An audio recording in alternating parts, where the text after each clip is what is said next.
Hai guys, apa kabar semua? Balik lagi dengan Komaditya dan hari ini kembali dengan edisi udah gila ini Sony.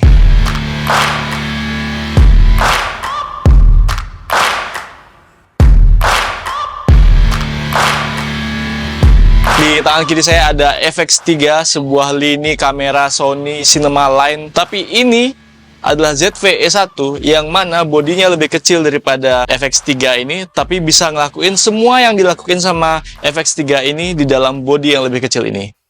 Ya paling angkat-angkat dikit.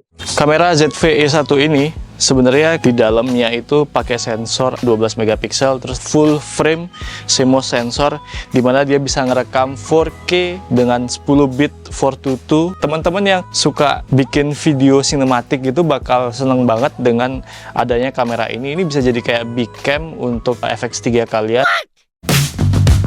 I can't see the end, but we'll see it through. Lumayan juga ya klaimnya. Gimana kalau kita pakai langsung buat produksi TVC? Hai guys, sebenarnya kita ada sebuah syuting. Saya pengen mencoba memakai kamera ini buat jadi second cam saya di syuting TVC. Ini juga dipasangin dengan lensa terbaru dari Sony, yaitu 2070 f4 yang cukup versatile juga dan oke banget buat full frame. Dia f4 sih, tapi dengan apa yang dipunya dari ZV-E1 ini, jadi kita akan coba kayak gimana di hasilnya nanti. Saya pakai S-Log 3 di sini, 10 bit 422 dan juga 4K 50p. Luar biasa banget untuk kamera sekecil ini ya. Dan audio yang kalian dengar itu berasal dari inboard mic-nya mereka. Sudah gila Sony.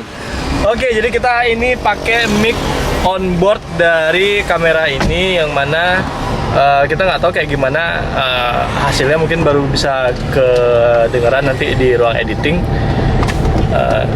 Ya Ti, coba ngomong nggak Ti? Halo teman-teman. War. Ya, War. kayak segituan lah. Kalau di belakang itu bisa dapat sedikit lah dia suaranya. Kecuali kalau keras kayak gini. Ya, kurang lebih kayak gitulah guys.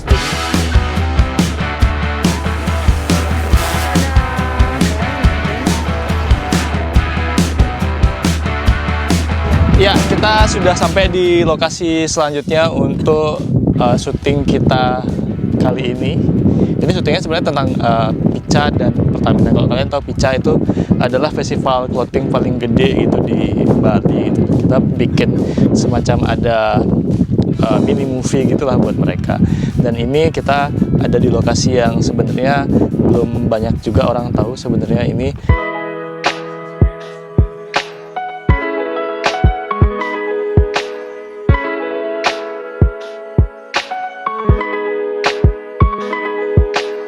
Jujur aja, saya tadinya tuh agak pesimis ya. Memang harganya ini kan sebenarnya kan 30 juta gitu. Kamera-kamera semacam ini biasanya mahal karena memang dia bagus di pemakaian dan juga bagus pada saat kita mengedit file-file hasilnya gitu. Itu yang bikin kamera-kamera kayak gini ini mahal. Kalau saya rasa harganya sama dengan pengalaman apa yang udah saya dapetin tadi itu hampir kayak 2 strip menuju pas gitu. Ada beberapa hal yang saya sebenarnya nggak suka, tapi itu lebih ke kebiasaan saya buat make kamera ini kayak gimana. Jadi tadi saya udah pakai ini buat ngerekam dengan 4K 50 fps dan 10 bit 422 pakai S-Log 3. Itu sebuah kayak formasi yang sebenarnya A73 saya tuh nggak bisa gitu. Dia bisa ngerekam 4K 50 tanpa nge-crop sensor. Jadi ini bisa dibilang kalau sensornya ini bisa dibilang lebih bagus daripada A74 gitu. Dia hampir setara dengan A7S3 dan ya lagi dikit bisa lah. Nggak lagi dikit sih, lagi banyak, tapi dia hampir bisa menyaingi mungkin FX3. Kalau dari bodinya kan memang dia kecil, dan itu artinya memang kayak kita mengorbankan beberapa hal gitu, yaitu kayak shortcut, dialnya itu cuma satu aja. Ini paling untuk kita ngatur shutter speed aja sama ISO. Cuman untunglah beberapa lensa Sony kayak 2070G f4 dia bisa ngatur aperture-nya tuh di lensa langsung, seperti beberapa kamera-kamera Sony. Itu bikin lumayan lah, kita nggak perlu lagi nge-reach dial di depan ini yang sebenarnya di sini juga nggak ada buat ngatur aperture. Jadi kita cukup di body cuman ngatur shutter speed dan juga ISO. Kalau dari mic-nya sendiri, onboard mic-nya ini dia bisa diatur kayak buat nangkep yang di depan, jadi kayak suara dari depan, suara dari belakang, atau auto ngambil depan belakang atau di sekitarnya gitu. Itu sebuah apa ya, kayak terobosan yang bagus sih dari Sony. Dan gripnya tuh tadinya saya pikir kayak paling kecil dan nggak enak gitu, tapi surprisingly nyaman gitu ya, nggak bikin capek gitu. Kan ada beberapa kamera yang memang gripnya tuh kecil, terus kayak dipakai lama tuh capek. Ini jadi clinking tuh suka ngetril gitu sendiri, terus lama-lama capek clinkingnya gitu. Sementara ini pas banget. Saya suka. Di sisi kirinya itu kita bisa ada USB-C, terus ada colokan buat mic, terus ada satu buat card SD card. Terus di sini juga ada headphone jack. Jadi kita bisa memonitor apa yang kita rekam dengan HP ini. Kebiasaan nge-review HP. Jadi kita bisa ngedengerin, memonitor apa yang kita rekam pakai kamera ini. Dan juga ada micro HDMI di sini. Jadi kalian bisa keluarin output gambarnya itu ke misalnya mau ke Atomos atau misalnya ke monitor-monitor eksternal. Satu hal menarik juga adalah performa di low light-nya, yang mana ZV-E1 ini punya native ISO 640 bersaing banget dengan performa low light dari FX3 di native ISO 800. Kalian lihat aja noise-nya itu hampir nggak ada gitu ya, dan clean banget, exposure-nya terjaga dengan baik, terutama di area shadow yang tidak ada noise sama sekali.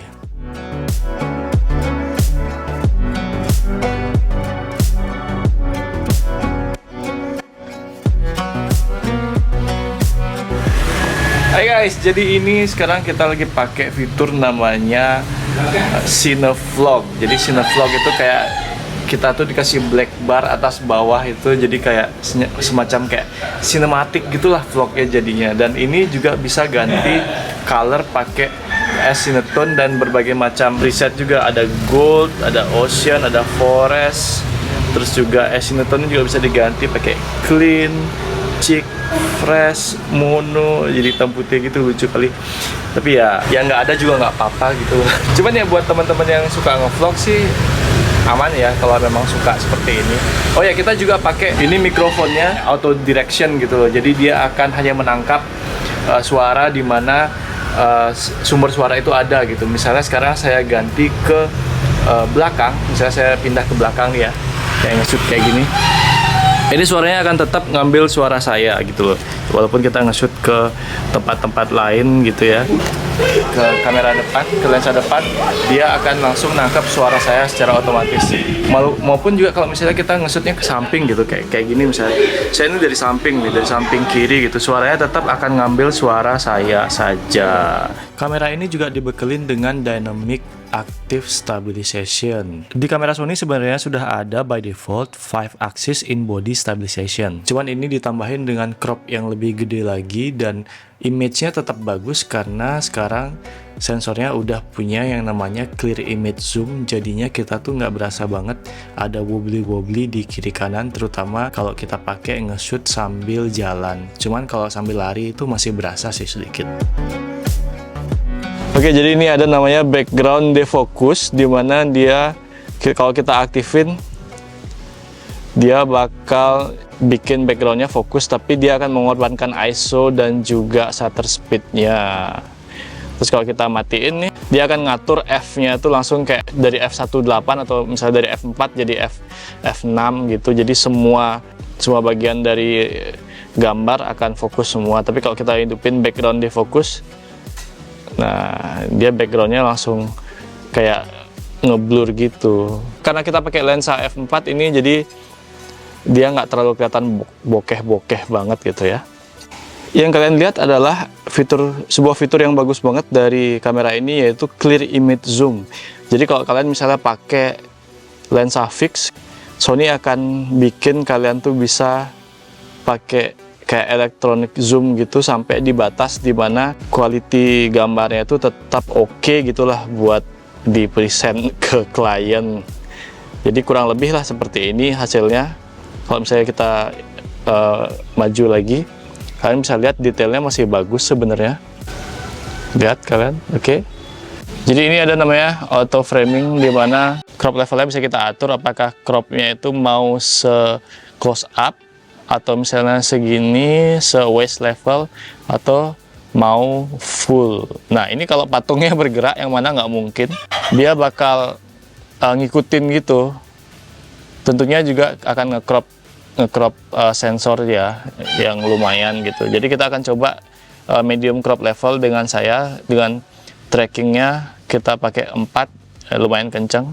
Oke, jadi ini adalah sebuah simulasi di mana kita akan pakai fitur auto framing, yang mana auto framing itu dia akan nge-crop hasil videonya sebesar apa yang kita setting. Kayak tadi saya setting itu cuman di waist level. Sekarang kita akan, udah di tap. Sekarang dia akan ngikutin kita kemana-mana. Ini sangat berguna sih buat teman-teman yang misalnya syuting sendiri, misalnya pakai tripod dan juga satu kamera aja, terus kayak pengen ngeliatin hal-hal yang ada di sekitar. Misalnya ini ada bunga, terus ini juga ada daun gitu. Jadi ini kayak mensimulasi di mana kayak di belakang kamera kalian tuh ada orang atau kameramen yang kayak nge-track kalian kemana-mana. Ini bahkan kalau misalnya kita agak jauh ke sini, dia akan memperkecil frame-nya. Kalau kita misalnya mendekat, dia akan memperbesar frame-nya. Tetap di 4K 50p. Sangat oke sekali. Udah gila ini Sony. I can't see the end, but we'll see it through.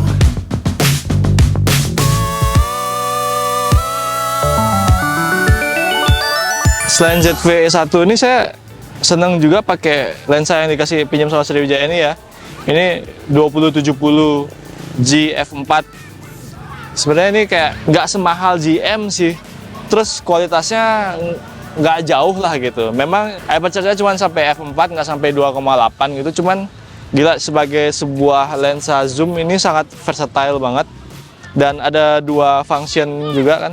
Jadi bisa di set kemana aja, mau kalian pakai toggle manual fokus atau misalnya ini buat toggle apa kayak terserah kalian. Dan ringan gitu loh, bobotnya tuh kayak ringan banget. Kalau digabung sama kamera ini jadi nggak berasa gitu. Terus kayak fokusnya kenceng juga, kayak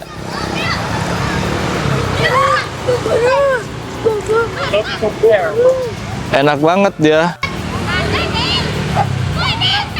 Fokusnya enak, terus juga warnanya juga bagus. Gila. Cuman sayangnya kalau kalian hybrid shooter gitu ya, ini nggak ada viewfinder ya gitu loh. Saya kadang-kadang masih suka lihat ke viewfinder buat lihat kayak buat ngukur exposure yang tepat. Soalnya kadang-kadang screen-nya Sony ini agak kurang bisa dipercaya gitu, terutama di bagian exposure gitu ya. Cuman kalau kalian bisa baca zebra atau kalian sudah terbiasa sama screen ini, kayaknya nggak masalah banget gitu ya.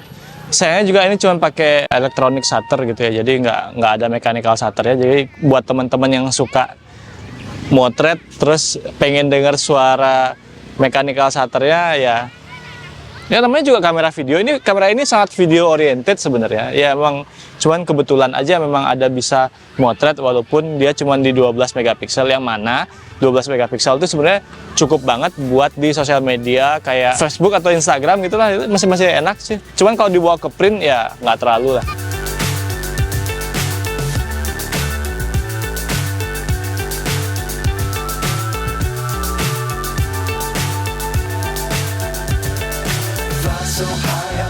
Oke, buat siapa kamera ini? Kamera ini adalah buat teman-teman yang pengen jadi travel vlogger dengan kualitas yang lebih bagus lagi, karena ini super sinematik dan gampang banget untuk mencapai gambar-gambar yang sinematik.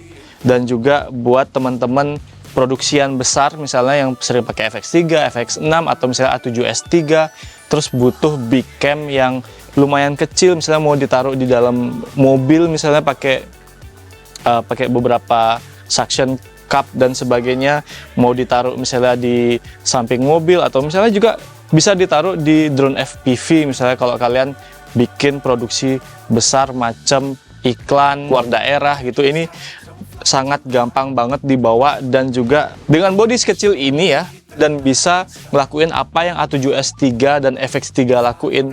Ini sebuah adisional yang sangat bagus banget. Sementara itu kalau misalnya kalian fotografer gitu, ini juga oke buat teman-teman Instagramer yang sering motret tapi juga pengen upscale produksi videonya. Jadi kan biasanya sekarang ada yang namanya Reels atau TikTok yang sinematik gitu.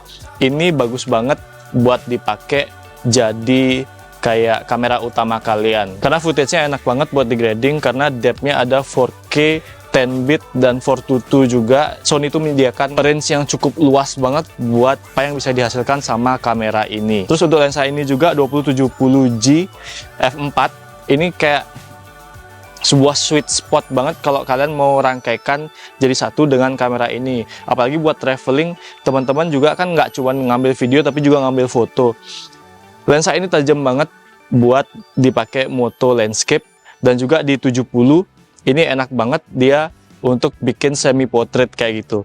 Dan bokehnya juga nggak terlalu, sebenarnya ya kalau f4 kan apa yang what do you expect gitu ya. Jadi bokehnya nggak terlalu kayak creamy banget, tapi cukup lah buat dimasukin di Instagram. Separasi depan belakangnya itu juga enak banget. Terus ya paling itu aja review saya tentang ZV-E1. Terima kasih banyak buat Sriwijaya Kamera yang udah minjemin lensa 2070G f4 ini dan juga Sony ZV-E1 buat saya cobain dan review. Yaudah sekian aja, makasih banyak buat teman-teman yang udah menyimak. See you in the next video tentang udah gila ini Sony.